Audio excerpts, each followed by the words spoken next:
Vamos abrir nossa Bíblia no Salmo de número 3.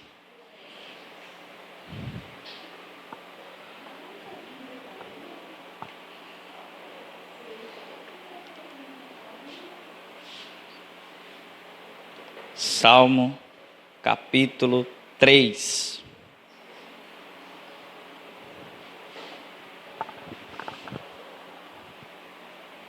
Amém?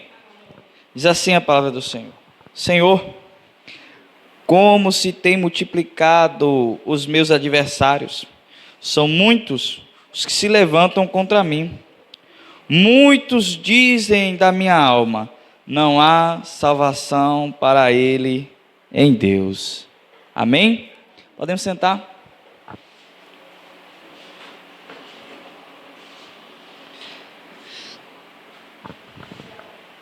Vocês já passaram por problemas financeiros? É ruim estar devendo, né? Passar por problema financeiro é ruim. Vocês já passaram por problemas na saúde de vocês? Estar doente é muito ruim, não é? Mas vocês já passaram por problemas com a família? Parece que a coisa vira de cabeça para baixo. Quando a gente está doente, a gente procura um médico, procura tomar um remédio e tenta se alimentar bem para melhorar logo. Quando estamos com problemas financeiros, tenta renegociar, a dívida, tenta fazer alguma coisa, arrumar algum dinheiro para poder suster aquela dívida. Mas quando o problema é na família, até mesmo o culto, ele não flui da mesma maneira. Porque problemas familiares, eles envolvem tudo. Quando Paulo vai escrever a Timóteo, no capítulo 3 de 1 Timóteo, ele vai dar instruções a respeito do ministério pastoral. Ele vai dizer assim, que o pastor, ele saiba governar a sua própria casa. Porque se ele não governar bem a sua própria casa, como cuidará da casa de Deus? Então nós percebemos que a família, ela interfere em nosso culto, ela interfere em nossa comunhão com Deus, em nossa comunhão com a igreja. E é exatamente isso que esse salmo aqui está fazendo. Bem, no salmo de número capítulo 3, Davi está com um problema em sua casa, e o problema é com seu filho Absalão. Muito tempo antes desse salmo ser escrito, Davi tinha cometido uma atrocidade. Um dia, quando os guerreiros estavam em batalha, Davi, por ser guerreiro também, mesmo tendo a posição de rei, ele era um dos soldados. Ele não foi à batalha. Ele deixou os soldados irem, colocou um capitão muito bem instruído, que sabia a sua vontade, e deixou os soldados guerrearem. Os soldados foram e guerrearam, e um dia Davi estava em casa, sem nada para fazer, foi passear pelo seu palácio. Quando ele olha por uma das janelas do palácio, uma mulher esplêndida a banhar-se no rio. Mulher linda. Lá embaixo, ele olha assim e diz assim, chama essa menina aí que eu quero conversar com ela. E ela vem, o rei estava chamando ela. Quem é que não ia? Era o rei que estava chamando. Ela chega e o rei se relaciona com ela. Mesmo ao saber que ela era esposa de um dos seus soldados que ele tinha mandado para a guerra. Ele se relaciona com essa mulher. E ao se relacionar com ela, ela manda um tempo depois uma mensagem para ele. Davi, o teste deu positivo. Eu estou grávida. E Davi diz assim, tá certo, vou resolver esse problema agora. Chama o comandante do exército e diz assim, me manda Urias, que ele vai descansar um pouquinho em casa esses dias. Chama Urias, e Urias vem. Diz assim, me conte sobre a guerra, como está a batalha, estamos ganhando, estamos perdendo, como está a situação na batalha. E Urias conta para ele como é que estava a batalha. Ele disse assim: então descanse, depois você volta para a guerra, depois você volta para aquela batalha, vá para sua casa descansar. Aí Urias desce, mas desce descontente, e fica lá nos portões do palácio. E os guardas sobem a Davi e dizem assim: olha, o soldado que o Senhor mandou para casa está aí, nos portões do palácio, não foi para casa não. E Davi manda chamar ele, sobe Urias de novo. Porque você não foi para casa, não te mandei descansar? Ele disse assim: como poderei eu descansar? Enquanto os soldados do exército do Senhor estão dormindo ao relento, como poderei eu descansar? Enquanto eles não têm paz para reclinar a sua cabeça, como eu poderia descansar? Como eu poderia ir para minha casa e dormir tranquilamente enquanto os meus companheiros estão em perigo? E ele não foi para casa. E Davi disse assim: então fique aqui, que eu vou mandar você para lá de volta. Mas antes de mandar ele de volta, fez um pequeno banquete, embriagou aquele rapaz, deu bastante comida a ele, com a intenção de que ele, por estar embriagado, fosse para sua casa. Mesmo assim ele não foi. Davi fez ele esperar mais um pouco e disse assim, escreveu uma carta, disse assim: entregue ao comandante do exército.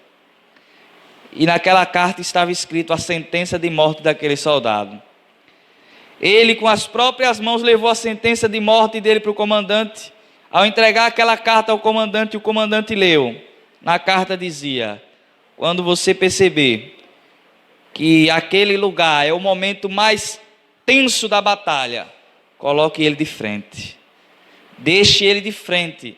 E quando ele estiver lá, deixem ele só. Não ataquem, não guerreiem, deixem ele sozinho contra os valentes do outro exército. E assim sucedeu. A guerra estava no seu momento mais tenso, as tropas se enfrentando, deixaram ele sozinho e recuaram. E ele morre. Mas não somente ele, outros soldados também morrem. E o capitão do exército manda avisar a ele, mas para que ninguém soubesse o que tinha acontecido, o capitão do exército inventa uma história para o mensageiro chega a Davi, conta a história e diz assim: mas Urias também morreu. E de toda a história que aquele mensageiro contou, a única parte que interessava a Davi era aquela. E Davi só esperando o mensageiro terminar, ele disse: aconteceu assim, nós estávamos muito próximos, nós chegamos lá e a guerra estava muito intensa e foi assim, e Urias morreu. Aí Davi: entendi, tudo bem, não olhe para isso com maus olhos, agora vocês devem ir com mais força ainda atacar eles. Prepare Joabe, diga a ele que se capacite, prepare os melhores guerreiros e vá à guerra, e ataque com mais força. Mas ele só disse isso para que ninguém desconfiasse de que tinha sido ele que tinha dado ordens para matar aquele soldado. A esposa que estava grávida, a esposa do soldado morto que estava grávida, fez o seu período de luto, e quando termina o luto dela, ela já entra numa festa, porque Davi chama ela para casar-se com ela, e toma ela por mulher. E no capítulo 11, verso 27 de 2 Samuel, não precisa abrir, vai ter um relato de Deus a respeito de todo esse acontecimento. O relato é que Deus não se agradou disso que Davi havia feito. Aos olhos de Deus, isso foi mal. Davi cometeu uma perversidade. E Deus envia Natã para conversar com Davi. Natã era um profeta. E Natã chega para Davi e começa a contar uma parábola para Davi. Ele diz assim: numa cidade, Davi, haviam 2 homens, um muito rico. Ele tinha animais a perder de vista, cabras, ovelhas, bois, bodes, tudo. E muito dinheiro. E havia um homem pobre, que só tinha uma cabritinha, esse homem pobre. Ele criava ela como se fosse da família. Ela comia até nos braços dele, dormia com ele no leito que eles tinham na casa. Porque ele a criava como se fosse uma filha, pois só tinha ela. Um dia, um viajante chegou naquela cidade e foi hospedar-se na casa daquele homem rico. E aquele homem rico, tendo grandes fazendas, mandou buscar a cabritinha daquele homem pobre, que só tinha ela. para fazer um banquete para o viajante. E Davi se enfureceu, disse assim: como é que a gente procede, Davi, com um homem que faz isso? Davi se enfureceu e disse assim: esse homem é digno da morte, esse homem merece morrer. Natan aponta o dedo no rosto dele e disse assim: esse homem é você, Davi. Ninguém viu não, Deus viu. Ninguém sabia não, Davi, mas Deus sabia. Deus viu o que você fez com Urias. E hoje não se apartará a espada da sua casa. Deus lhe perdoou e você não morrerá, mas da sua casa não se apartará a espada. Os homens de outros povos virão e tomarão as suas esposas à luz do dia. Você verá e não poderá fazer nada. É de dentro de sua própria casa que se levantará a espada contra você. Os anos passam e acontece uma situação terrível. Os 2 filhos de Davi, Aminon era filho de Davi com uma mulher, e Tamar era uma moça, filha também de Davi, só que com outra mulher, e ambos eram irmãos por parte de pai. Esse Aminon enlouqueceu quando viu essa jovem Tamar. Olhou para ela, a coisa mais linda que ele viu, se apaixonou por ela e começou a se entristecer em seu coração, porque ele amou ela e ele não podia fazer nada com ela, porque além de ser sua irmã, ela era virgem. E ele não via uma possibilidade de ter alguma coisa com ela. E ele se entristecia e deixava até de comer.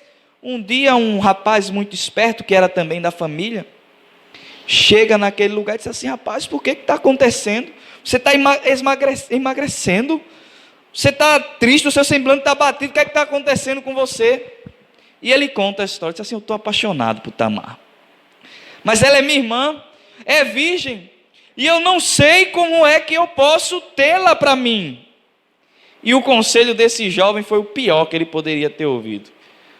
Aconselhou ele a fingir-se de doente e chamar o rei, chamar Davi, né? E ele fingiu-se de doente e chamou o rei. Quando o rei chegou, o trato que eles tinham feito era de que Davi pedisse a sua irmã para cuidar dele naquele momento de doença. Ele disse assim: me dê minha irmã, para que ela me sirva enquanto eu estou doente. E Davi não vê mal nenhum naquilo e disse assim: tudo bem. E manda Tamar lá para a casa dele, para cuidar dele enquanto ele estava doente. Ela faz a comida dele, prepara tudo certinho e vai levar até ele. E quando a comida chega até ele, ele diz assim: não vou comer não estou com vontade de comer. E manda todo mundo sair da casa assim: se ela vier me dar de comer, eu como. Mas eu não estou com vontade de comer pelas mãos de ninguém. E se fecha sozinho dentro do quarto com essa jovem. E ali, por ser mais forte do que ela, ele força ela a ter relações com ele. E antes de que isso acontecesse, ela diz para ele: não seja assim, meu irmão, não cometa tal loucura. Em Israel não se procede dessa forma. Por que você não pede ao meu pai e ele me dará em casamento a você? E ele não quis ouvir ela. E seria a coisa mais óbvia a se fazer. Se ele pedisse aquela moça em casamento a Davi, talvez Davi lhe concedesse, mas não. Ele abusou dessa jovem. E após o acontecimento, ele ficou com remorso tal que pegou um aborrecimento por essa menina. E não queria nem olhar ela no rosto mais. Mandou os soldados entrarem na casa e colocarem lá para fora. E ela disse assim: o mal pior você está fazendo comigo agora do que você fez antes, me expulsando e não me tomando. Já que você acabou com minha vida, agora pelo menos assuma a responsabilidade. E ele não a quis. A dispensou. E ela rasgou as suas vestes, as vestes de princesa, que ela era filha do rei, e andava com vestes esplêndidas, rasgou a sua veste, melou-se de cinzas, que era uma forma de representar tristeza profunda, e saiu andando. Quando ela chega mais na frente, encontra outro irmão seu. E esse irmão era irmão genuíno, por parte de mãe e parte de pai. Absalão. E Absalão ficou calado. E disse assim: foi seu irmão que fez isso, não foi? Aminon. Ela disse: foi ele. Disse assim: tudo bem, não diga nada, ele é seu irmão. E guardou tudo isso em seu coração. E ele guardou, mas teve um tempo, 2 anos depois, no período da tosquia das ovelhas, ele prepara uma festinha, manda chamar Davi, manda chamar todos os seus irmãos. Aí Davi disse assim: não tem condições de eu ir, filho. Eu represento muita gente, se eu for a um banquete, muita gente vai ser muito pesado para você. Ele disse assim: se o Senhor não for, pelo menos mande meus irmãos. E Davi disse assim: tudo bem, que os seus irmãos cheguem lá. Disse assim: eles vão chegar, né? Vão chegar. 2 anos depois, tinha passado, ele se organiza, fala com os companheiros dele que trabalhavam na casa, e diz assim: embriaguem bem Aminon. Quando ele estiver bem embriagado, a gente vai matar ele. E acontece aquela festa, no meio da festa, quando eles olham, está Aminon bêbado. Diz assim: chegou a hora, e mataram ele. Só que todos os filhos de Davi eram guerreiros, então eles fizeram isso e fugiram. Mataram Aminon e fugiram. Chega uma notícia lá na casa de Davi: todos os teus filhos estão mortos. Davi se desespera, diz assim: que loucura que Absalão fez, matou todos os meus filhos. Mas não tinha sido a realidade. Na verdade, só quem tinha morrido era um dos filhos. Vai derrubar. Eita. Só quem tinha morrido era um dos seus filhos. E quando Davi fica sabendo, ele se entristece, chora por aquele filho, e Absalão foge para a terra de Gessur e fica lá. 3 anos se passam, e Joabe, um dos capitães do exército de Davi, começa a ver que Davi já não estava mais com aquela raiva toda de seu filho Absalão. E ele arma um plano para que Absalão voltasse, porque não era muito lícito que um dos filhos do rei vivesse como forasteiro por terras afora. E ele faz um plano ali, chama uma mulher para conversar com Davi, convencer Davi a fazer com que Absalão voltasse. Absalão volta e fica 2 anos sem se encontrar com Davi. Ninguém poderia ir até o rei se o rei não lhe desse ordem. E fica 2 anos sem ver Davi. E ele manda chamar Joabe. Uma vez, Joabe não vai. Ele manda chamar Joabe de novo, Joabe não vai. Joabe tinha um terreno próximo das terras dele, ele mandou tocar fogo. Joabe vai ter que vir aqui. Mandou atear fogo. Lá vem Joabe.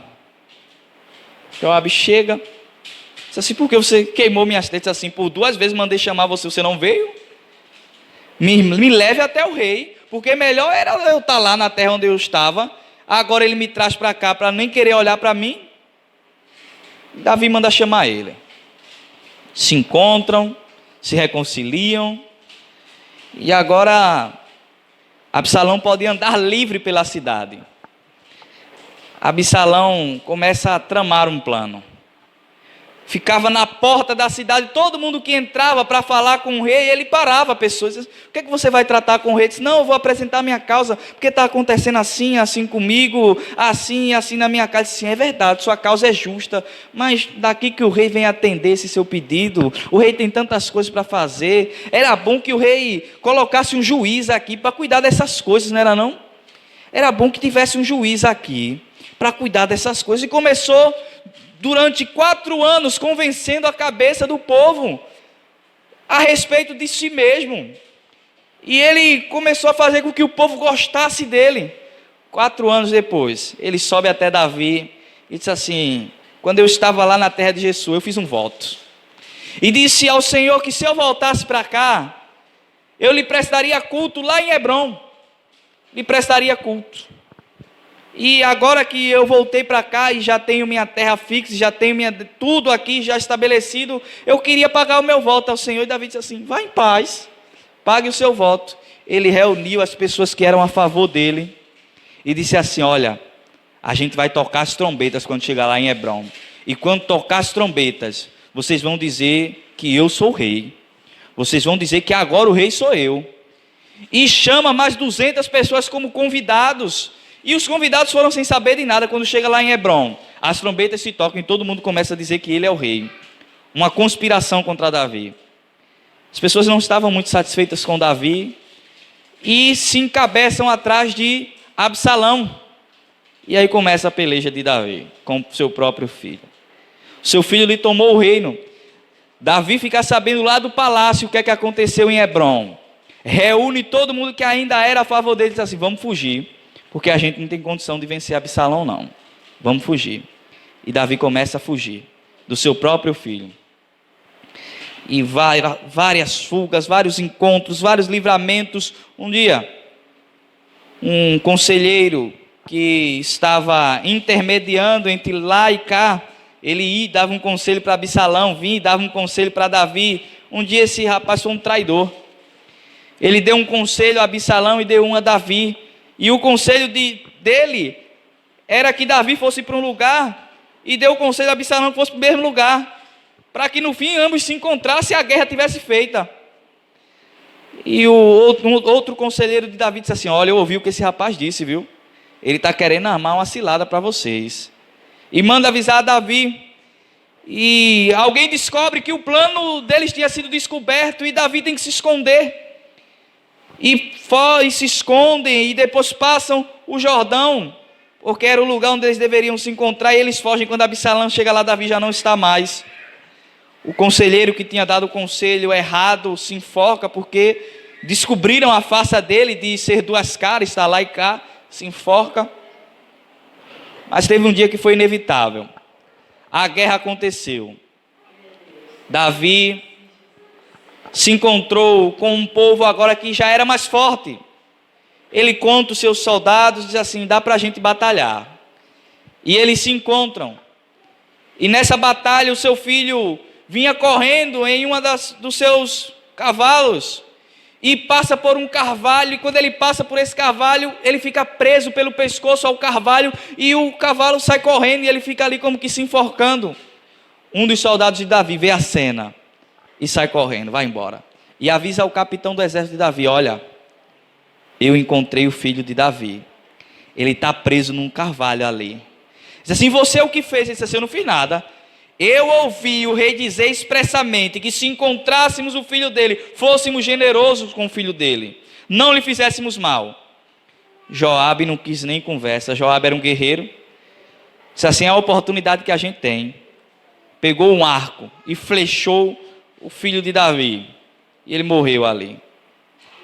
E eles ordenaram a paz e voltaram a Davi. Disseram assim: Absalão está morto. Ele morreu. E Davi começou a chorar muito, se entristeceu muito, e não tinha quem consolasse Davi pela morte do seu filho. Joabe, eles regressam para a cidade, e eles regressam como quem chegou derrotado. Porque os soldados, quando chegavam na cidade após terem vencido, chegavam festejando. Não, eles chegaram todos cabisbaixos, porque o rei não queria festa. O rei sabia que o seu filho tinha morrido e não queria festa. E eles chegaram como derrotados na cidade. Joabe chega até ele, o comandante do exército de Davi, e diz assim: hoje eu sei que você não ama a gente, porque melhor seria para você que todos nós tivéssemos morrido e Absalão tivesse vivo, porque se Absalão tivesse vivo você estaria feliz, mas se a gente todos tivéssemos morrido ali, aí você estaria triste. E hoje você prova diante de todo o seu exército onde é que está em quem é que você confia. Você não ama a gente, não tem amor pela gente no seu coração. Vai lá falar alguma coisa para os soldados, porque todos eles vão ficar contra você, porque eles saíram e entregaram a vida ali naquela guerra por você, e agora você chora por quem estava fazendo guerra contra você. Vai lá animar eles, porque se eles todos se levantarem contra você, será pior do que a revolta de Absalão. Davi se levanta, reanima o exército, volta para Jerusalém, reanima o povo e segue a vida. E cumpre-se a profecia de que a espada não sairia da casa dele, da própria família dele, foi que se levantou o caos contra a sua vida. E no Salmo 3 é onde vemos Davi escrevendo sobre esse momento terrível da vida dele. Quando ele diz no verso 1: Senhor, como se têm multiplicado os meus adversários, são muitos os que se levantam contra mim. Muitos dizem da minha alma, não há salvação para ele em Deus. Foi quando Absalão conspirou contra ele. E todo o povo começou a seguir Absalão. E começaram a tramar contra Davi. E eles diziam, não há salvação para ele. Deus agora não pode salvar, agora a gente vai pegar ele. Somos um exército muito grande. Agora Davi está perdido. E quem estava no meio desse exército era o seu próprio filho.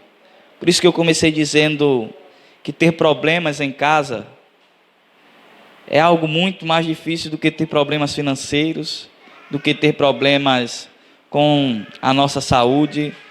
É muito pior ter problemas com a nossa família, principalmente com nossos filhos. Davi estava angustiado, estava em uma situação terrível, porque o levantar agora contra ele, os adversários dele, era encabeçado pelo seu próprio filho. E ele sabia por que aquilo estava acontecendo. Ele sabia que aquilo que estava acontecendo era a consequência do seu pecado, era a consequência dos seus erros, por ter matado gente inocente.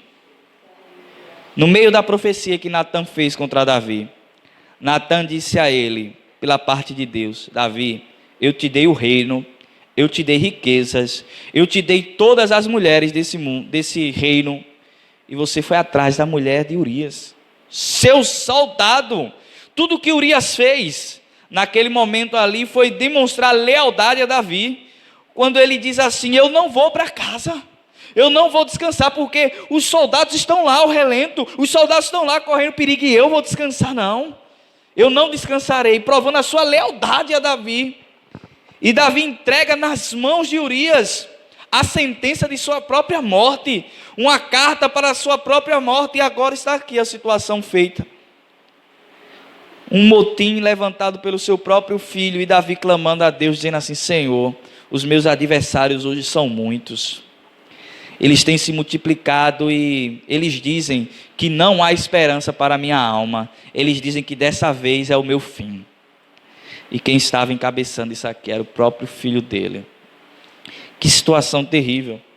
Os versos seguintes, verso 3 e 4, vai dizer: mas tu, Senhor, és um escudo para mim, a minha glória e o que exalta a minha cabeça.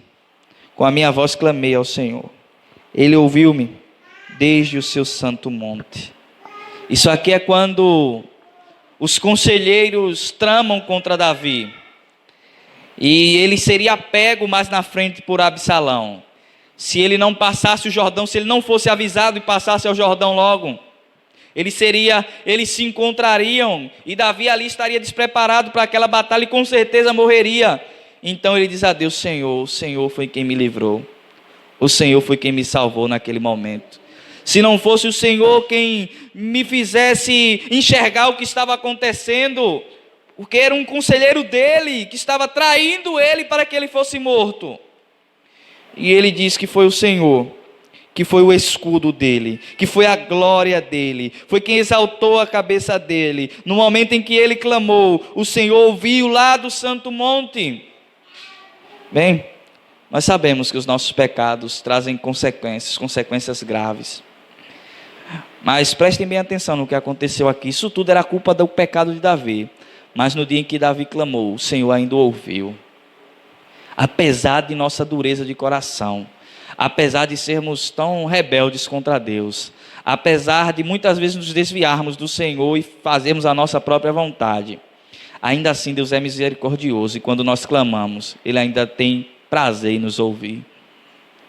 Pela sua misericórdia, pela sua graça, mesmo nós sendo tão pecadores, Ele ainda nos ouve, mesmo em meio aos nossos próprios erros e pecados.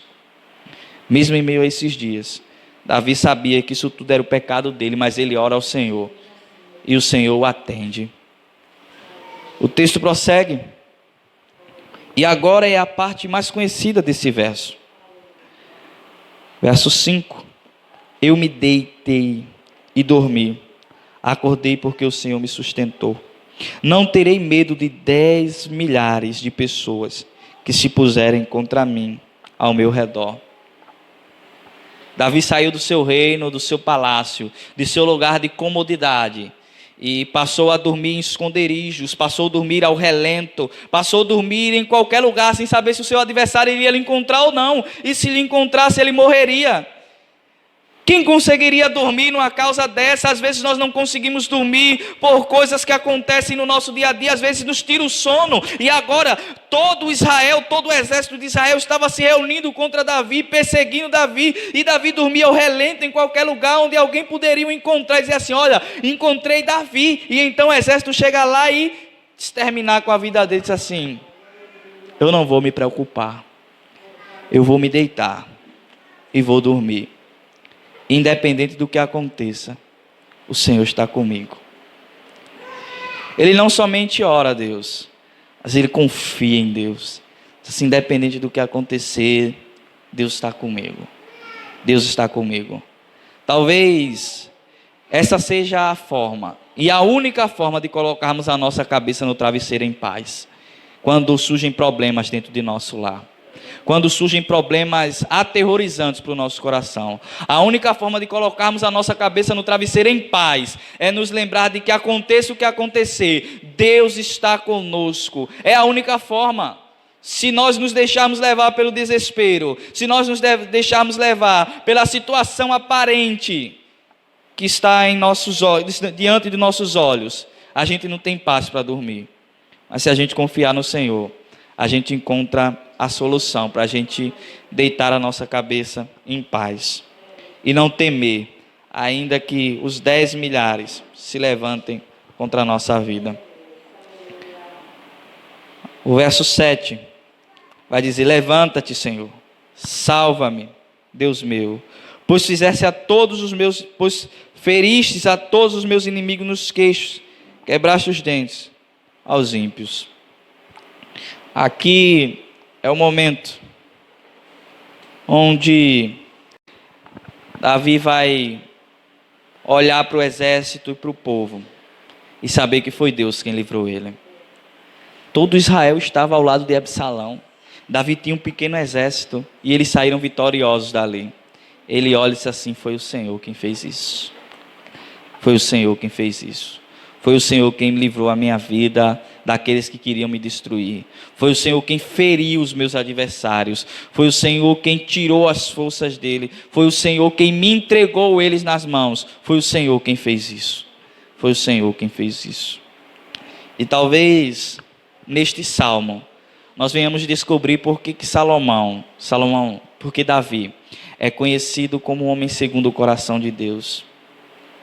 Não é porque ele era um homem perfeito, não é porque ele era um homem sem pecado, não é porque ele era um homem bom, mas é que ele era um homem que sabia reconhecer o seu pecado, era um homem que sabia arrepender-se, era um homem que sabia voltar atrás e dizer assim: eu errei, e era um homem que sabia assumir as consequências dos seus erros. Por isso ele não queria a morte de Absalão, por isso ele não queria a destruição dentro da sua casa.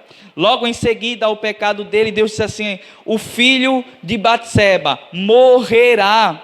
E Davi se põe a orar para que o menino não morra. Aparentemente o menino já tinha nascido, o menino de Batseba tinha nascido, e ele já tinha se apegado ao menino, e ele começa a orar, após Natan chegar ali e dizer assim: o filho vai morrer. Ele começa a orar ao Senhor, e passou vários dias e não comia, e não bebia, e não permitia que ninguém chegasse lá para tirar ele dali, porque estava jejuando e orando pela criança, porque possivelmente ele já tinha se apegado àquela criança, e Deus havia dito que a criança morreria. E a criança adoece. A Bíblia vai dizer que a criança adoece terrivelmente e morre. E os servos da casa começaram a cochichar entre si, dizendo: não vamos dizer a ele, não vamos contar o que aconteceu. E eles não queriam contar, ficaram de um lado para o outro, e Davi percebe a movimentação, todo mundo estranho na casa, e ele diz assim: a criança morreu, né? E então disseram a ele: sim, meu senhor, a criança morreu. Ele levanta-se, lava o seu rosto, toma um banho, se veste e vai se alimentar. Os servos olham para ele e dizem assim: mas quando a criança estava viva, o Senhor tanto chorava, e agora que a criança está morta, o Senhor se levanta e volta a viver normalmente. Ele disse assim: porque enquanto ele estava vivo, havia esperança de Deus não pesar a sua mão sobre ele. Mas agora não há mais condições. Deus já fez a vontade dele.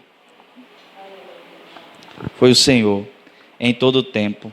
Davi não era um homem segundo o coração de Deus porque ele era muito bom. Davi não era um homem segundo o coração de Deus porque ele era um homem impecável.